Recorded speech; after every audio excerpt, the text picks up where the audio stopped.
University police સ્ટેશનમાં 3 દિવસ પહેલા એક ગુનો દાખલ થયો હતો, જેમાં હકીકત એવી હતી કે ભગતસિંહ ગાર્ડન પાસે આવેલી નકલંગ હોટલમાં 4 આરોપીઓ દ્વારા એમને સળગાવવાનો પ્રયાસ કરવામાં આવ્યો હતો અને સળગાવવા માટે એક સોડાની બોટલમાં પેટ્રોલ ભરીને પેટ્રોલ બમ બનાવવામાં આવ્યો હતો.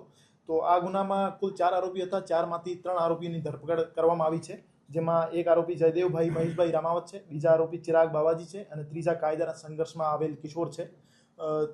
ત્રણેય આરોપીઓ સાથે ગહન પૂછપરછ કરવામાં આવી હતી અને એમાં સામે આવ્યો હતો કે જે પેટ્રોલ બમ બનાવવા માટે પેટ્રોલ હતું, પેટ્રોલ પોતાની આવાસ યોજનામાં જ પડેલી એક બાઇકમાંથી ટંકીમાંથી કાઢવામાં આવ્યો હતો અને એને પ્લાસ્ટિકમાં બોટલમાં ભરી પછી સોડાની બોટલમાં ટ્રાન્સફર કરી પેટ્રોલ બમ બનાવવામાં આવ્યો હતો. અને જ્યારે પેટ્રોલ બમ કેવી રીતે બનાવવામાં શીખ્યા તો એના માટે પૂછપરછ કરવામાં સામે આવ્યો કે ઇન્સ્ટાગ્રામ ઉપર જે શોર્ટ રીલ્સ આવતી હોય છે, તો રીલ્સ જોઈને પેટ્રોલ બમ બનાવવાનો એમને ટ્રેનિંગ લીધી હતી. આ બનાવ બનવાનું કારણ એવું હતું કે ચાની હોટલ જે નકલંગ ટી સ્ટોલ છે એના ઉપર આરોપી આવ્યો અને આરોપીએ કીધું કે મેં 100 રૂપિયાનો નોટ આપી છે, જબકી ફરિયાદી જે છે હોટલના ઓનર છે એનો કેવું હતું કે ભાઈ 50 રૂપિયાની જ નોટ આપી છે.